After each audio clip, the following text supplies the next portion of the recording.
Summer is here. Instead of doing the usual summer activities like swimming, going to an amusement park, or get sunburned, I'm staying inside to watch a new seasonal anime. And in this video, I'm gonna talk about the shows I'm interested in and shows that people are looking forward to. So without wasting more time, let's get right into it. There's a lot of sequels this season, so I'm gonna go quickly through them. Alright, the first show and sequel is The Devil's Part-Timer Season 2. I've never seen Season 1, but all I know is the show is about Satan working at McDonald's. I'm surprised this finally got a second season. The fact that the first season came out almost 10 years ago. I know fans of the show are excited that they're finally getting a second season of this, and I do have to go back to watch the first season because I put this on my list a long time ago. People love the first season, and hopefully season 2 lives up to their expectations. Next one is Rent a Girlfriend Season 2.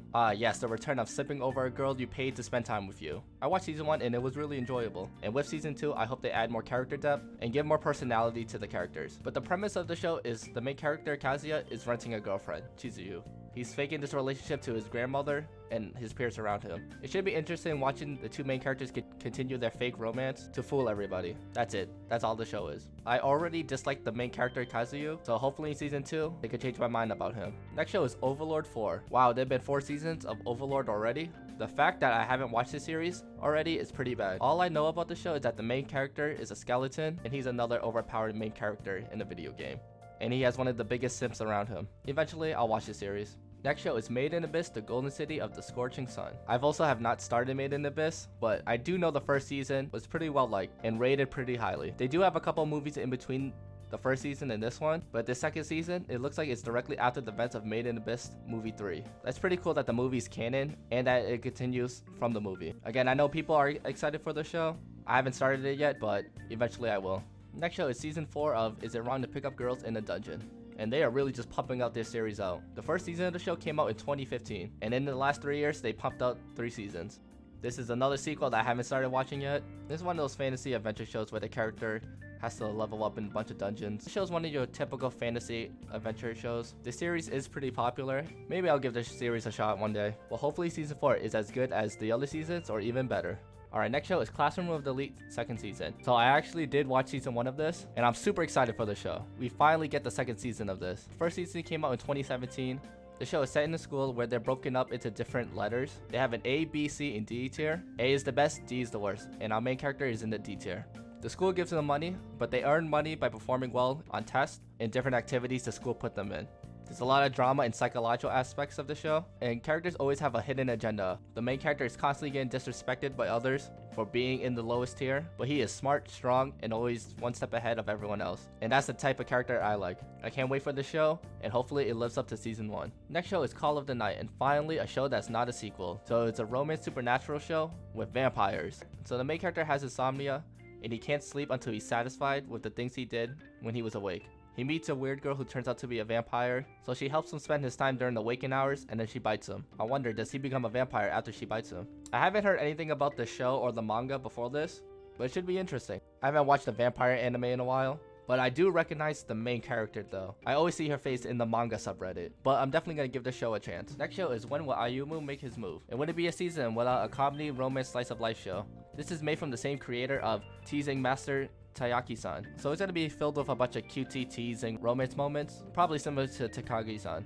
It seems like they play shogi together, and he wants to beat her in shogi before confessing. I could already see that he won't be confessing to her because he's never gonna beat her in shogi. Or when eventually he does, he still won't confess. A nice lighthearted cute romance anime. I'm probably gonna skip this show because these types of shows eventually to me just get boring. But you like this type of genre, you'll probably like this one. Next show is My Stepmom Daughter Is My Ex. And wouldn't it be a seasonal anime without some incest anime? Or I guess they're not related by blood. How much you want to bet that line's gonna come up in the show? So the plot of the show is that a boy and girl became lovers in middle school, and they broke up at graduation. And their parents married each other, and they became step siblings. This seems like your typical comedy romance show about step siblings trying to repress their feelings for each other. What are the chances that they have a step bro I'm stuck scene? This show could be trash. Next show, My Isekai Life, I gained a second character class and became the strongest sage in the world. Wow, an isekai anime with slime. I haven't seen that before. So the main character is summoned to another world where his job is a monster tamer, but he gets a second profession as a sage and he becomes overpowered. Your typical isekai overpowered anime with slimes. The slimes will probably add the comedy aspect to the show. It'll be like every other isekai anime, since I still enjoy the isekai overpowered character trope, but I have to be entertained to finish the show. Worst case scenario, I drop the show. I'll give the show the 3 episode rule. Next show is Harem in the Labyrinth of Another World, another isekai show. So the main character wanders the internet and lands on an odd website, and then after filling out a questionnaire, he's transported in a game-like fantasy world, and he begins to cheat and creates a harem.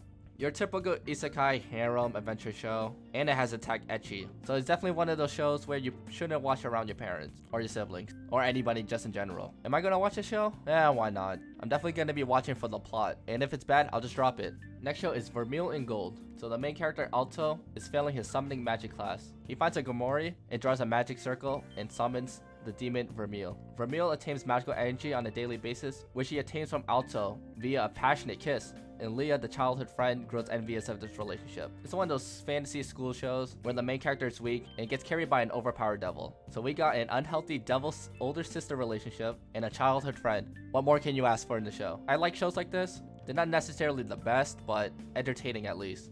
I guarantee the show's gonna have an ara moment. Next show that caught my eye is Engaged Kiss. So they're on an artificial island in the Pacific Ocean, and the main character Shu operates a small business in the area where he lives a meager life due to his reckless spending. Kasari is a high school girl who constantly visits him and is concerned about him, and Ayano, Shu's ex-girlfriend, is a senior colleague and she's also worried about him.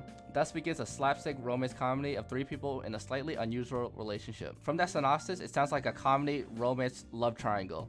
But from the trailers, it's shown that they are fucking shit up. I'll give the show a chance. I'll give it the 3-episode rule. Next show is RWBY Ice Queendom. Now this is very interesting. If you don't know anything about RWBY prior to this, it was made by a company called Rooster Teeth, and they have put out multiple seasons of this. I remember watching RWBY when it first came out on YouTube when each episode was like 4 minutes, and then I lost interest in the show by like season 2. But now they have a real anime studio doing the show for them. I wonder, will it follow the original series, or this version is just its own telling? So the premise of the show, these kids attend an academy where they could fight these monsters called Grimm. Form a team and go on different adventures, exterminating these enemies while fighting other enemies along the way. You're gonna see a lot of cute girls fucking shit up. That's the best way I could describe the show. I'll give the show a chance. Next show is Isekai Oji-san. So the main character, Takafumi, his uncle fell into a coma, but he's come back alive from the grave. It turns out his uncle was transported into another world where he became a heroic guardian. Now that he's back from the dead, he has to live with his uncle, who's literally magical. And he also has to catch him up on decades of history of smartphones, high-speed internet, modern anime tropes, and the traumatic outcome of the 90s console war. Now this seems interesting. We usually don't see an isekai protagonist come back to the real world. So hopefully this show could be a refresher of the isekai genre. I feel like the show's gonna be hilarious, and I feel like they're gonna include a bunch of anime and video game references. If you're a fan of gaming and anime culture, you probably like this show. I'm definitely gonna give this show a watch, but how come the uncle looks like a titan and the glasses character from Prison School? Next show is The Maid I Hired Recently is Mysterious. So the beautiful maid Lilith is recently hired to take care of her employer's son Yuri. Yuri is skeptical of her, and he suspects devious mischief being plotted behind his back. Despite the paranoia, Lilith grows fond of Yuri and often teases him. The show revolves around their relationship. It's one of those oddball romantic comedies. The creator of the show also created The Great Gyre Will Not Be Defeated, which had an anime adaptation last year. It would probably be very similar. It's one of those romance teasing animes. I might give the show the 3-episode rule. Next show is the Yakuza's Guide to Babysitting. The main character Kirishima is the right-hand man of the Sakuragi crime family. One day he receives an assignment to babysit the boss's daughter. It's a comedy slice of life where a Yakuza has to babysit a little girl. I think the show will be funny and have a lot of cutesy moments to it. Obviously, the contrast between a Yakuza and a little girl should be hysterical. Yeah, this show just seems like a nice, relaxing, funny show. It seems interesting to me, and I'm gonna give it a watch. The next show I want to talk about is Cyberpunk Edgerunners.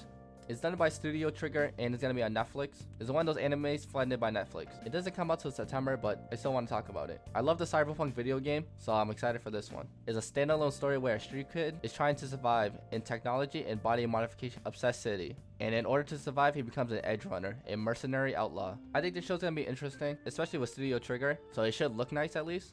I think we'll be able to see some very interesting things in the show with the technology and the body modifications that characters have. I really hope this will be good and bring some interest back into Cyberpunk so they can continue to fix their broken game. I'm excited for it and I'm definitely gonna watch it, and hopefully it lives up to my hype unlike the video game, even though it was still good. Last show I want to talk about is Kakegurui Twin. So it's a spin-off of the original Kakegurui show. If you don't know what Kakegurui is, it's a gambling show. In the academy they attend, gambling is everything. It can mean life and death. I love the first 2 seasons of the show, and it seems like this is a prequel where we follow a second main character of the show, Mary. So in the show, Mary's a first-year student and is set to find a way to the top of the food chain. So it seems like in this show, she's a newbie in gambling, and we get to see her rise to power and how she became the way she is. It seems like she started off as a normal girl, and she became that ruthless monster we see in the show.